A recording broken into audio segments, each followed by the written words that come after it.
Sur ce terroriste, visiblement, qui est arrivé donc en France par le chemin que l'on a vu, on peut imaginer qu'il a été envoyé en France ?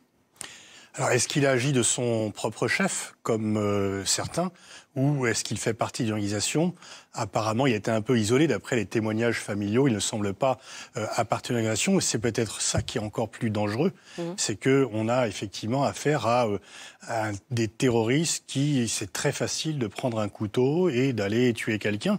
Et de le faire parce qu'on est fanatisé, que l'on a tout d'un coup un fantasme, etc., de venger le prophète. Et donc, l'enquête permettra notamment, je pense que l'étude de son téléphone permettra de voir quels étaient ses liens, quels ont été ses contacts. Visiblement, il y a un homme qui est en garde à vue en ce moment, qui aurait été en contact avec lui. Mais qui apparemment qui était en France et pas... Voilà. Oui. Donc en fait, je pense que l'enquête commence déjà assez vite, là, puisqu'on a retrouvé sa famille en Tunisie. Je pense qu'on en saura un peu plus dans les heures, voire les jours qui viennent. Mais les deux hypothèses sont aussi effrayantes l'une que l'autre, en fait. Il serait effrayant que, effectivement, de nouveau, alors que l'on pensait... Enfin, il aurait été naïf de penser que Daesh étant vaincu, ayant perdu son emprise territoriale, elle cesserait de pouvoir commettre des attentats. Al-Qaïda, d'ailleurs, n'est toujours pas démantelé totalement.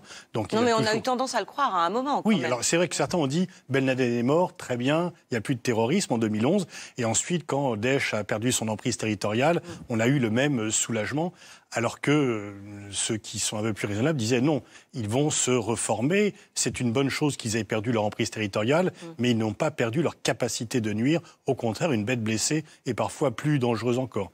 Mais une fois encore, on ne peut pas écarter l'hypothèse de gens qui s'auto-désignent comme des vengeurs de Dieu et qui, une fois encore, malheureusement, il faut qu'on fasse face à cette réalité. Commettre un attentat est relativement facile. Mais Pierre Conessa, ce parcours-là, en passant quelques temps en Italie, et puis dès qu'il arrive en France, il passe à l'attaque.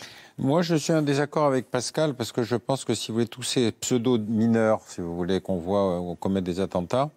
Là, en l'occurrence, il a 21 ans. Non, mais enfin, je veux dire, on est dans une tranche d'âge sur laquelle on reviendra, mais je ne peux pas penser une minute qu'il soit venu tout seul, sans argent. Par exemple, Zahir Hassan serait venu du Pakistan tout seul avec ses petits pieds et qui serait arrivé jusqu'en France. C'est évident qu'il y a une logistique d'envoi. Parce que c'est pas possible. Moi, j'ai fait la route en sens contraire comme routard. Je peux vous dire que de toute façon, même en faisant du stop, ça coûtait très cher. Et donc, on a visiblement une logique de soutien. Et ensuite, est-ce que ce soutien se fait avec le pays de départ? Est-ce qu'il se fait avec la logistique ici? Moi, ce qui me frappe dans la méthodologie, encore une fois, et ça c'est vrai ici pour ce jeune type qui, normalement, avait été refusé au droit d'asile en Italie et qui a été laissé dans l'espace Schengen, et donc, comme par hasard, il quitte Bari pour venir effectivement à Paris. Donc, il y a quelque chose, si vous voulez, qui est un processus de préparation à l'attentat, pour lequel je pense qu'il y a de la logistique française pour bien comprendre quels sont les trous de la législation. La similitude des profils, si vous voulez, de ces trois types, de Zahir Hassan, de Abdullah Anzorov et de celui-ci, prouve qu'effectivement, il y a une chaîne, si vous voulez, de mise en condition.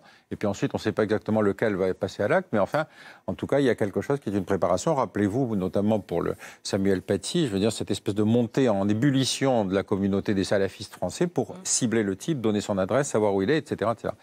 Donc là, il y a quelque chose qui traduit une pénétration du terrorisme dans la société française, et ce sont autour de, si vous voulez, des décisions de justice qui vont être prises sur le réseau des attentats de 2015 qu'on saura quelle va être la nouvelle jurisprudence.